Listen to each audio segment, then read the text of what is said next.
Je vous fais une vidéo pour distinguer les questions relatives à visionnaire, planificateur et critique. Je ne reviens pas sur l'essentiel, que vous avez compris.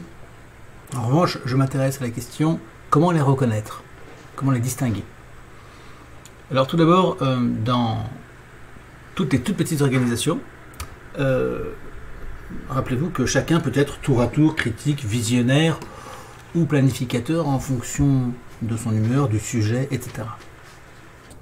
Il est certain que vous n'avez pas essayé de scinder les groupes selon ces trois caractéristiques, parce que sur un tout petit groupe, ce serait difficile et peu pratique.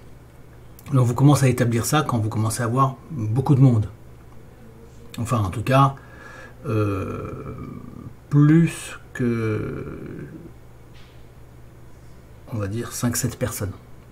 De 5 à 7 personnes, ça commence à s'imposer pour la répartition des tâches et le travail en commun.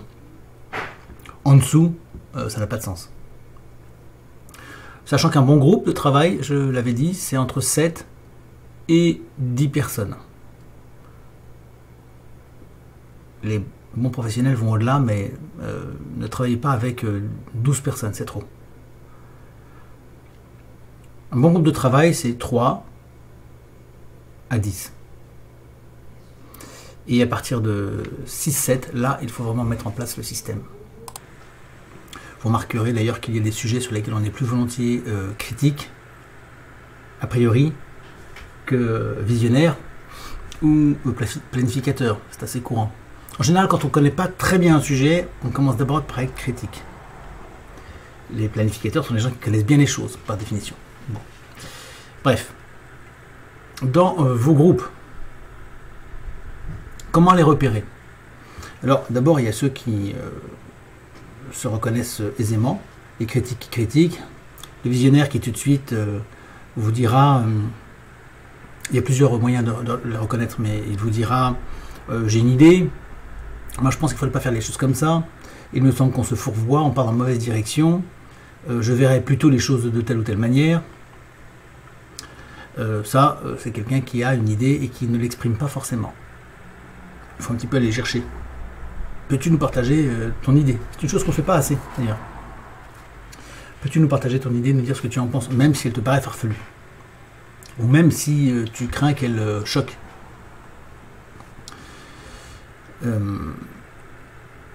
Bon, les critiques, qui sont véritablement des critiques, il s'agit que ce soit des critiques constructifs. Et qui vous expliquent pourquoi ils estiment que telle ou telle chose ne fonctionnera pas ou ne se fait pas dans le bon sens. En général, les critiques ne détaillent pas suffisamment leurs critiques. Donc il faut les amener à poser point par point les choses. Si vous voulez savoir si c'est un critique ou un planificateur, vous lui posez la question. Comment est-ce que tu verrais les choses? Et le critique vous dira, moi j'en sais rien, c'est pas tellement mon problème, moi je vous dis ça va marcher, maintenant j'ai aucune idée de la manière dont ça pourrait se faire. Et ça reviendra régulièrement. Le visionnaire va rarement sourcer ce qu'il va vous proposer. Il a une vision, mais il n'a pas de source forcément, puisqu'il est projeté vers l'avant et qu'il est dans la créativité, qu'il n'a pas d'antécédent ou peu dans sa vision. Le vrai visionnaire, il n'aura aucune source et tout montre que rien de ce qu'il dit n'a existé jusque-là.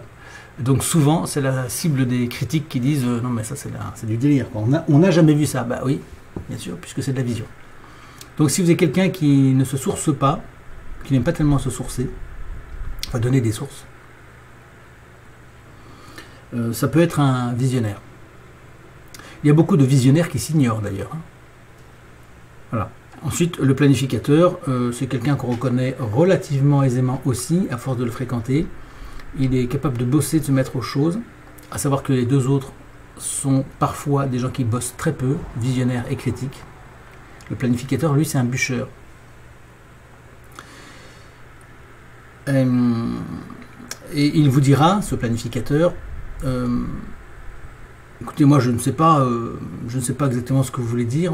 Ce que je peux vous dire, c'est qu'on peut faire les choses en faisant ci, faisant ci, faisant ça. Puis souvent, alors lui, il est assez, il source, il est assez abondant, voire verbeux. Alors il vous fait toute une liste de choses qu'il faudrait faire et le visionnaire s'y perd en général. Le critique balaye ça en disant voilà, on est embarqué dans une usine à gaz. Voilà. Donc le planificateur, vous le reconnaissez à ça. Il vous propose tout de suite des choses qui sont assez concrètes, mises en œuvre. Voilà pour les quelques distinctions qui vous permettent de reconnaître à terme. Donc oui, chacun de nous portons plusieurs aspects au gré des circonstances et des sujets abordés. Mais vous avez des tendances qui se dessinent quand même. Alors attention à les reconnaître les personnes parce que, encore une fois, il ne faut pas mêler les critiques et les visionnaires. Il ne faut pas confier un travail de visionnaire à un critique, évidemment, ni un travail de visionnaire à un critique.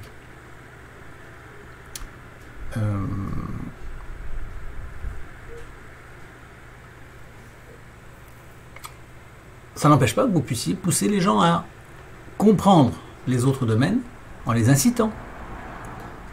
Vous avez le droit de le faire, ça. Bon, sans illusion, mais à un critique, vous pouvez lui dire comment verrais-tu les choses, pour l'inviter à comprendre le mérite de celui qui voit, qui a une vision. De même,